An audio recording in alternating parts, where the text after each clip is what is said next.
আধুনিক প্রযুক্তির মূল চালিকা শক্তি ইলেকট্রনিক চিপ, কিন্তু বর্তমানে ব্যবহৃত চিপগুলোর রয়েছে বেশ কিছু সীমাবদ্ধতা। তবে সেই সীমাবদ্ধতাকেই চ্যালেঞ্জ জানিয়ে এবার বাজারে আসছে ভবিষ্যতের চিপ, যা প্রায় 700 ডিগ্রি সেলসিয়াস তাপেও নির্বিঘ্নে কাজ করতে সক্ষম।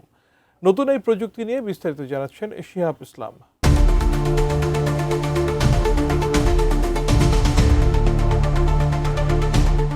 বিশ্ব প্রযুক্তিতে নতুন দিগন্ত উন্মোচন করতে যাচ্ছে এক অভিনব চিপ প্রযুক্তি। যুক্তরাষ্ট্রের ইউনিভার্সিটি অব সাউদার্ন ক্যালিফোর্নিয়ার গবেষকরা এমন একটি মেমোরি ডিভাইস তৈরি করেছেন যা প্রায় 700 ডিগ্রি সেলসিয়াস তাপমাত্রাতেও নির্বিঘ্নে কাজ করতে সক্ষম। বিশেষজ্ঞরা বলছেন এটি কৃত্রিম বুদ্ধিমত্তা ও উচ্চ তাপমাত্রার পরিবেশে ব্যবহৃত প্রযুক্তিতে বৈপ্লবিক পরিবর্তন আনতে পারে। আধুনিক ইলেকট্রনিক ডিভাইস সাধারণত 200 ডিগ্রি সেলসিয়াসের বেশি তাপমাত্রা সহ্য করতে পারে না। ফলে মহাকাশ, ভূগর্ভ ও পারমাণবিক পরিবেশে উন্নত প্রযুক্তির ব্যবহারে বড় বাধা তৈরি হয়। দীর্ঘদিন ধরেই এই সীমাবদ্ধতা কাটিয়ে ওঠার চেষ্টা চালিয়ে যাচ্ছিলেন বিজ্ঞানীরা।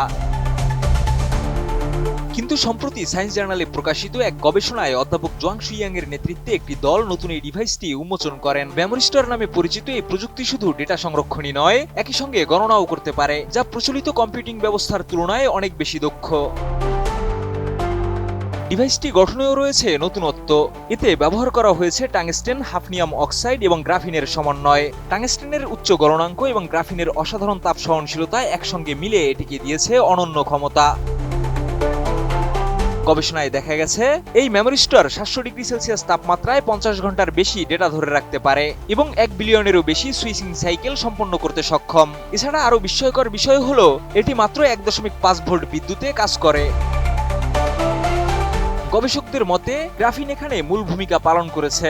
সাধারণ ডিভাইসে উচ্চ তাপে ধাতব কণাগুলো স্থানচ্যুত হয়ে শর্ট সার্কিট তৈরি করে, কিন্তু গ্রাফিন সেই প্রবাহকে বাধা দেয়, ফলে ডিভাইসটি স্থিতিশীল থাকে।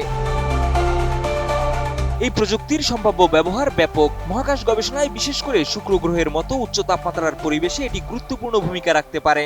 এছাড়া ভূতাপীয় শক্তি, পারমাণবিক প্রযুক্তি এবং উচ্চ তাপমাত্রার শিল্পক্ষেত্রেও এর ব্যবহার হতে পারে। কৃত্রিম বুদ্ধিমত্তার ক্ষেত্রেও এটি গেম চেঞ্জার হতে পারে। বর্তমানে এআই সিস্টেমে বিপুল পরিমাণ শক্তি ব্যয় করে ম্যাট্রিক্স গণনা করা হয়, কিন্তু মেমোরি স্টোর সরাসরি বৈদ্যুতিক প্রবাহ ব্যবহার করে দ্রুত ও কম শক্তিতে এই কাজ সম্পন্ন করতে পারে। ফলে ভবিষ্যতের এআই প্রযুক্তি হবে আরও দ্রুত, শক্তি সাশ্রয়ী এবং কার্যকর। শিহাব ইসলাম, এটিএন নিউজ।